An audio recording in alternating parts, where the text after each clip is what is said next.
Have you experienced recently where you buy, certain fast-moving consumer goods specifically, and you probably used to buy a certain packet of biscuit, cookies, or milk, whatever, and you have realized in recent times that the quantity of the product has reduced, however, the price remains the same or has increased over time? Well, that is called shrinkflation, and more recently than ever, Nigeria is experiencing shrinkflation in when it comes to the fast-moving consumer products. And not just that, we've seen that play out in other sectors as well. And we did ask Nigerians how they are coping or how this is impacting their spending tradition, personal finance and family finance as a whole. And the question we put out there was, share your thought. They're all noticing that some amount of money isn't buying as much as it used to, and products are getting smaller, but prices aren't. How are you handling this shrinkflation? And we did get quite a number of responses from Nigeria. Let's take a look at, from Nigerians, I beg your pardon, and let's take a look at some of the responses that we did get on social media. Gina Nodi is saying, we apply coping mechanism, accept and face the reality, then adjust. Well, she's saying that she's coping just fine. Well, let's move away from Gina's comment now. Yakubu Isaac is saying, no more frugalities, buying only the necessities, and purchasing power have been eroded. Yakubu is saying that she no longer buys frugality, she no longer spends carelessly. Let's move away from Yakubu's comment now. Chimo B is saying, I have been adjusting every area of my life, and I keep adjusting by the day to make it less frustrating, yet prices of food and commodities in particular keep going higher. It's not getting any better. Thank you, Chimobi, for sending in your comment. Let's move away from Chimobi's comment now. Sajida is saying, and that's why we say that increasing the minimum wage will not solve the problem and control inflation, period. Thank you, Sajida, for that comment. Away from Sajida's comment now, Awal Abubakar is saying 200,000 in early 2015 is valuable than 1 million naira now. Interesting analysis by Awal Abubakar. But let's move away from that comment now. Abdul Ibrahim is saying, explaining the situation and how we are coping is still expensive and excruciating. God's intervention is sought. Indeed, God's intervention is needed at this time for Nigeria and the Nigerian economy. But let's move away from Abdul's comment. Clement is saying it's normal. Someone with 1 million naira in 2004 was richer than someone with 1 million naira in 2024. 1 million naira now is like 20,000 naira then. Interesting analysis by Clement. But what are your metrics for coming up with such conclusion? Thank you, Clement, however, for sending in your comment. And Jere MC Paul is saying that someone with 150,000 in 2014 is richer than someone with 1 million naira in 2024. Again, another person using statistics and playing around with numbers. Bimbo Ades is saying it's a terrible situation. 1,000 naira is like 10 naira of those days. So pathetic. Thank you, Bimbo, for your comment. And Japheth Joseph is saying, I can't even pay bride price. So thank you, Japheth, for sending in your comment. And thank you, everybody, for sending in your comment. Hearing from you indeed, put our questions in perspective. But still on the conversation for today, like I said before, the conversation will be on shrinkflation. Like I said, it is, when you see certain commodities decrease in size, however, the price remains the same. And I'm joined now by my guest, who is an economic analyst, Dr. Aliyu Ilyas. Thank you, Doctor, for coming on Business Daily this morning. Thank you for having me. Good morning to you. Good morning to you too, Doctor. You've heard from Nigerians talking about shrinkflation. Let me now throw the question at you, Doctor. Have you noticed this? And if you have, how are you coping with this shrinkflation, which is very common, especially with fast-moving consumer goods? Right, it's quite clear, and it's something that is common virtually everywhere that purchasing power is having an issue. The issue just remains that the manufacturer find a way to still sell the same quantity of what they sell and compromising the quality of what they actually sell. So it's a normal thing that we should expect, because if you look at purchasing power, and you recall, some time ago, even the manufacturer said they are having unsold, and because they are having unsold simply because people cannot purchase. So what they do now is that to give people what they can actually purchase, which is at the detriment of consumers. But there is a question that I saw repeatedly, especially from Nigerians, asking questions like, is it really, is shrinkflation actually a treat or a trick? Because some of them believe that it seems as though they are being tricked by manufacturers. I came across a video recently on social media where a person bought a can of milk. However, the can was half full, but got it for the same price. And he asked questions such as, am I being tricked? So let's throw the question at you. Is it a trick or is it a coping mechanism by manufacturers? Right. If you go by the consumer rights, consumer ought to be educated and informed about any changes. However, whereby I used to buy cookies, whereby I used to see maybe 4 therein, and now I can only see 3.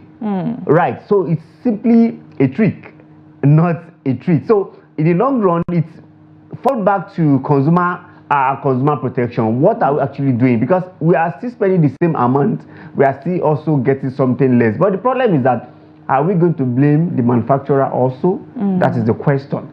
Are we going to blame the economy, which is correct? I think the economy bring about this shrinkflation.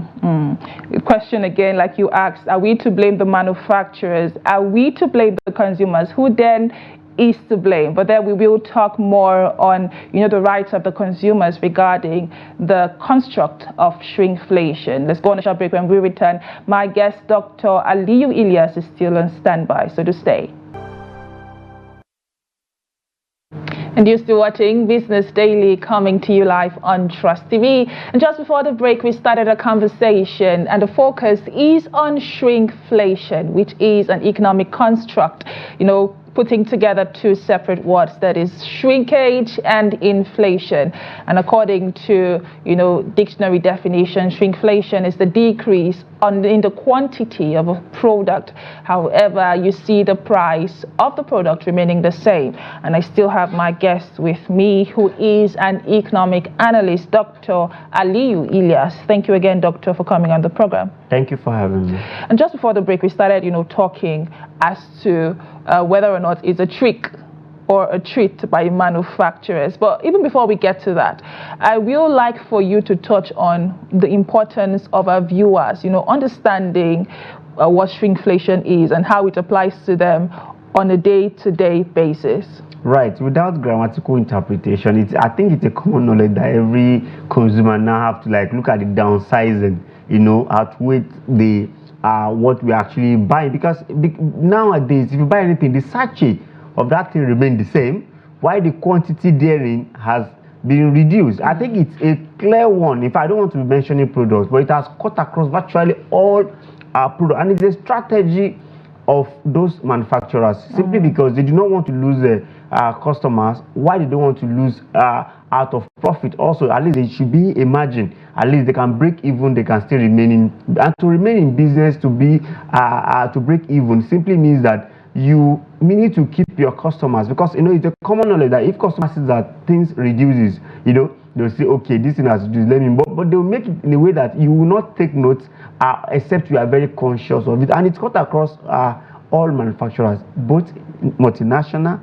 international, and local producer. It's a practice that everybody has actually engaged on. But the question is that, why do they engage on this? You look at cost of energy, cost of borrowing, the inflation, purchasing power of consumers. If you look at all these things together, they will say that's why they resort to such approach in business. But Doctor, you said something. You said that this is done without the consumer even knowing. And doesn't this come across as misleading or deceptive to an extent? Right. If you look at it from consumer protection perspective, right, I think it's quite deceiving, because for me to expect to see 5, or I used to see 5 in the sachet before, and now I'm seeing 3. Perhaps it used to be as big as this, now it is very shrink. No, I think it's actually a bad one. But when you say a bad one, you also discover that these people are also struggling, and we are in the same economy. It's not that we are coming from another, climb. It's the same climb, and it's not only in Africa that is obtainable, even abroad. Sometimes they used to do actually, but the only thing is that there is basic consumer education that should have come into it and say, no, we are actually doing this because of the economy. But perhaps they could even reduce the sachet, but they will not reduce the sachet, because by the time you even sight the sachet from afar, you say, no, I don't want to take it, you're right, because it's small. But they will make sure the sachet remain the same thing, but the content inside is what they actually deal with, and it's quite a deceiving way of doing business. But are there any ethical considerations that should be put in place? Especially, I would personally want to believe that even if that is the case, there should be some sort of communication to the consumer. Or let's hear from you. I mean, you are the economist here. Right. The thing is, on a basic education, we have right to choice as a consumer. So what I think they should have done is that this is now 80,000, this is now 50, or this is now 5,000, this is now 4,000, so that you have the choice to choose. But this they actually affect the fast-moving consumer goods, FMCG. They have a lot of competition. So each product you have like 10 alternatives. And Nigeria is not a country that still have loyalty to a particular product. But as it were, the thing is that we only need that basic education to know the difference. Sometimes they will not even tell you the difference. They will tell you the efficacy of this is ABC, but by the time you go in or you buy that product, the efficacy has actually reduced. It's also applied to a pharmaceutical product. I had to buy an eye drop, and I was told this one is 600, this one is 1,000, and this one is 1,800. So I need to engage the person in charge that, okay, why is this one? He said now this one will solve so issues. Why this one will only solve this issue? And I say, if I use this, that means I will continue to use it and I won't get result, and I have to opt for. That is how the basic education would have been. But the thing is, as a consumer, are you also conscious to ask that question, that this thing you are giving me, is it the one that will be, the efficacy will work? But in an ideal situation, there shouldn't be room for ephemeral products. Everything should be the same quality, the same standard, and the price should justify what we are actually buying. But who will take us to this? It is the regulatory bodies that have to look into it, and FCC, PC have to look into it. I can tell you the practice, because people are in business to actually make profit. So they wouldn't say they want to do business without making profit. So because of that, they practice the shrinkflation, which I think government should look into it and caution manufacturing industries that embark on such ideas. And before we even get to the policy side of things, right, I would like for us to touch on what manufacturers can do to be more transparent and engage more in honest marketing. Because I personally find it, like I stated before, there are certain brands of milk I used to buy, and previously the tin would be full, but now you see it's halfway, but the size of the tin remains the same, and no one is saying anything about it. So is there what manufacturers, are you saying they don't have any roles to play in ensuring that they have a more honest marketing approach to their consumers? I think integrity is key in business, and if you don't maintain integrity, you'll be out of business very soon. Because by the time people get to know that this manufacturer is out to always cheat people will go for the alternative. You might look at it from the onset that you are actually breaking in, but at the time people will run from your product. I think the manufacturer have the responsibility, and that's part of consumer right, to educate consumer that, okay, now this is the status of things today. Because of the cost of production, we have reduced our size from 10 to 8, and people will be aware that yes, people that are still loyal to that product will still continue to buy. But in the quest to outsmart competition or competitors, they try to not to engage you, not to tell you, and that's why I think they need to be called to order. We understand that there is a problem and there's purchasing power problem. That doesn't mean people will still, manufacturers should keep giving people wrong products in a place of very high price that people are buying. I think it's a wrong approach. But the thing is, they also call it technology. Most of them will say what they used to sacrifice for a particular product, they find way of reducing, they'll call it technology. That's not technology. You're just outsmarting and cheating people. So I think manufacturers should learn how to educate consumer concerning what they are giving consumer. Well said. I would like for us to touch on, policy measures. You made mention of the FCCPC, that is the Federal Consumer Protection Commission. Right. The FCCPC. What can the FCCPC do, to ensure that consumers get exactly what it is that they pay for? I believe they have a role to play in that. Right. I think first and foremost, I think even FCCPC should be the last resort, because we have actually regulatory bodies for all these agencies, for all these products. So the first thing is that they, like NAFDAC, like Standard Organization of Nigeria, like NERC, like these regulatory bodies, they have the first responsibility to ensure that Nigerians benefit from exactly what the manufacturer said they are going to benefit from. It is when we now notice the compromise that we now go to FCC PC. So what I think is that, like my concern always is that most of our regulatory bodies are serving these people rather than serving the consumers, because they are supposed to be a middleman to make sure that consumers are not cheated.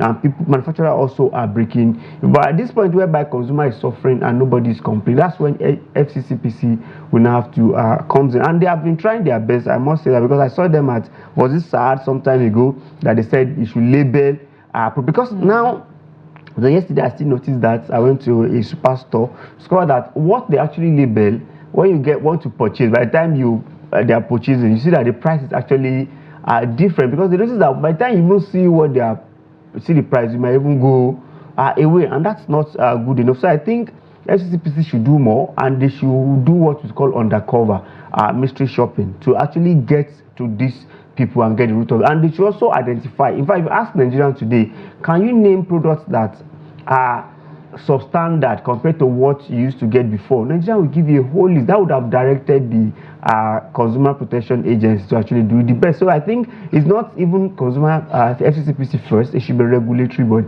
What's the work of Standard Organization of Nigeria? People buy tire, and tire that is supposed to last for 3 years, within 6 months, you see the side has been, the wire is coming out. It's the responsibility of Standard Organization of Nigeria first to actually look into it. And if you look at FMCG, we still have regulatory body like NAFDAC, among others, that are actually taking care of. They should look at that area critically and analyze and engage them.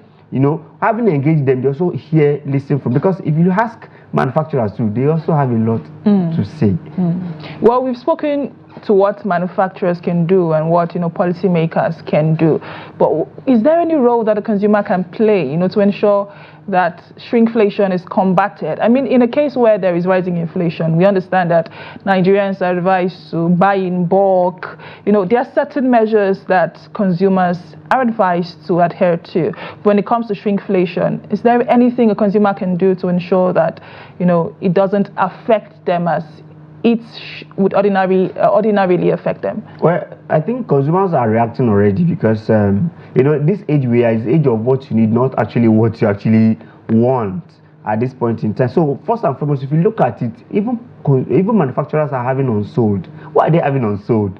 It's because Nigerians are now holding back and saying, okay, I have to prioritize what I actually wanted. I don't want this anymore because I cannot afford it. I don't want this because it doesn't give me the desired expectation, right? So consumers simply think they have to stop. But then secondly is that as a consumer, please see something, say something. It is very, very key, because if you think, well, they have cheated me, let me just not buy again, they would have cheated millions of people. So when you notice anything has changed, please come to the front burner and say it. But consumer will also be conscious. They will also do that with cautious optimism. You recall that the issue of tomato paste. Somebody came out and said tomato is dominated by sugar and whatever. Look at the faith of that person as at now. Lost pregnancy, remanded in police custody. So the judge will now think, if I say it, I hope I will not be at the receiving end. So that's another thing. We need to start giving people confidence, because if you don't give people confidence, people will not say it. But the thing is, manufacturer will lose at the long run. You know why? People will buy less and people will avoid buying their product. But before that, people would have suffered it too, and that's why government needs to come into play. So it's a tripartite something. Consumer see something, say something. Government see something.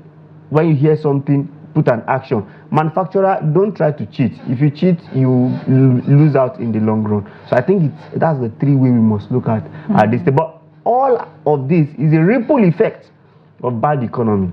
It's a ripple effect of poor purchasing power. It's a ripple effect of continuous increments in MPR. So these are the things that we need to look at. So it's a triple side of it that we have to look at it side by side to have a better economy in Nigeria. Doctor, you said something. You said it's important for consumers to be more vocal, and say what it is that they see. When you see something, say something. But then again, you made mention of the Risco versus Choma case that has gone on for quite a while now. Right. And what that brings to mind now is, how can consumers create, the balance where they are able to air their views, yet air it respectively, or air it in a manner that they do not land themselves in trouble. Right. So what would your advice be for Nigerians? I was part of there's a meeting recently by FCCPC that engaged Nigerian students, and I was a speaker. And my own topic is based on the role of students in consumer protection in Nigeria. So what I told them is that they must be proactive, not reactive. So as a student, or as a Nigerian youth, or as a Nigerian, you have the responsibility of seeing something going wrong and actually made mention of it. Beyond even making mention of it, it's easier now. Go on social media and call out any company. They will react to you. In fact, they will be begging for you to drop that thing down. Have you noticed? If you notice, most banks, once people complain about them, they're going to pay Google a whole lot, because it will be a bad record. And you remember, this age, when you are buying, you go and check reviews. What are the review of this product I want to buy? By the time you see the review that is negative, you will not buy. So I think Nigerians should continue to have that attitude of see something and say something. Always complain when you see something going wrong, because the number one negative part of the Africa is that we don't complain. You can see somebody in abroad, we see that this road is bad in my area. You will go and sue the government and say, why will you collect tax from me and you will not fix the road in my frontage? You can see that. So Nigeria must get to that level where you see that this thing I'm consuming is actually a bad one, and you go and complain. Perhaps if you don't even want to be shown, you can really call attention of maybe regulatory agency or FCCPC, and let the onus now be on them that they are not proactive. So I think we should be proactive consumers too. That is very, very key. But Doctor, again, I'm going to take you up on your point about being, proactive consumers. Right. How can we be that and balancing doing it respectfully? What are the boundaries in the area of, calling out? I should say social media call out. Yes. Like you said, you can call banks now on social media, and they, respond to you even quicker than when you use the customer care services. So how can Nigerians, be proactive, like you've mentioned, right, and again maintain that balance? I think I experienced, I traveled to Lagos, and I was supposed to return that same day. I think, yes, I went in the morning, so my flight was supposed to be 7 p.m. and this airline returned me to 2 p.m. Do you get? And I'm going to close by 4 p.m. Do you see the problem now? I'm supposed to return by 7, that's my ticket. You now text me and said, your flight is now 2 p.m. I have to call them out. I tag Festus Keyamo, tag the airline and everything, because I have a justifiable and genuine case. So the first thing is, you must be sincere at what you are saying. Don't try to bring somebody down. That's the case of Erisco and Chioma. Erisco is actually trying to say he's trying to damage the reputation. So the thing is, let's follow the process. See something, write black and white, either online or physical, to drop to them. In fact, if you go to bank now and get a complaint, you're supposed to get a ticket. A ticketing code that show that you have logged in your company. So let's just do it in a structural way, whereby even though they want to change the story, you can have black and white. You can have a record that yes, this is what I said, and this is why I actually. So we should start doing that. I think it should happen from where you are, not necessarily that you must be in the city center. You can be in the corner of your house and see something wrong. Please follow the process. Is that you write to the company that this thing you have given me is actually faulty, or you write to FCCPC, or you write to them and copy other regulatory bodies. So there's a lot of way to do it because the world is now global. So if you do something bad and somebody complain about you, it can bring your company down. So you have to be conscious of when people go. Perhaps in a sane community, we are sane too, or in another climb rather. When you get a complaint, it's like $1 million check. Do you know why? It teaches you how to solve myriad of problems. It's like a secret that, okay, this thing you do is actually wrong. You get educated through a consumer because we are the one that will tell you if you are doing well or if you are doing bad. And you now key into that. Therein, you use it to, maximize. And so anybody who listens to complain are likely have chance of getting more customer or getting better at what they do. And that's why the issue of Chioma and Erisco is something that shouldn't have degenerated to this place. Because you recall, even FCCPC, their as a executive vice chairman, took it upon and go to court through that. But the man is not going backing down. But I can tell you, the brand will suffer it in the long run because consumer will now see that why would someone complain and you're taking it, you want to finish and ruin the career of that person without also supporting people calling out company that doesn't do anything for them. So if you have a genuine reason, come out and say it by having black and white, report officially. It's always good. So when you're saying, what you're saying is that when consumers are putting out their reviews, honesty is important. It's very, very key. When you do it honestly, you see, and that's why I said nowadays, before you purchase any product, you have to go and look at the review. So when the review say this thing is bad, I took it, this is bad, and perhaps it could be bad and they actually swing into action and solve the problems. But if they don't do that, it will be shown and they are going to lose. I can tell a lot of companies. I recall I consult for a particular e-commerce company, then, and they engaged me to actually look at their service delivery. But we actually carried it out, and I told them that in 3 years, if you don't change the way you are doing things, you are going to be out of business. Simply because their third party is taking the business for granted. They are not respecting consumers. And 3 years, I can tell you, they are down. They are out of business simply because they don't want to listen to what customers are actually saying. So it can happen to any company. Any manufacturer can lose customers because people are looking for alternative. And tell me globally, how many products is single source now? Actually, all of them have alternative. And let me give you an example of the one that is single source, just like AEDC. Only AEDC. By the time we have alternative, are you not going to choose? I recall in pension organization before, you cannot take your pension from one to the other. But the day they break it, that you can shift from here to here, everybody starts doing the right Competition thing. It's also happening in telecos. Before, if you have MTN Glo, you cannot port, but now you can port. So because you can port, they do not want to lose you. Imagine if 1 million people port out of a particular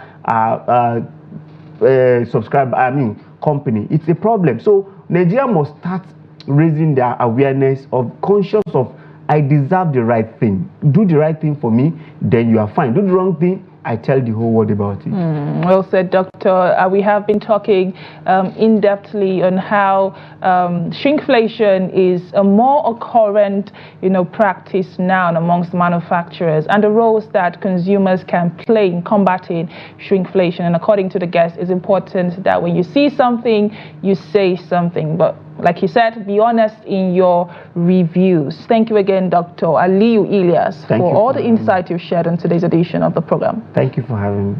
This is where we draw the curtains on today's edition of Business Daily. But join the conversation on social media and let us hear your thoughts. My name is Chiamaka Enendu. Thank you for watching and bye for now.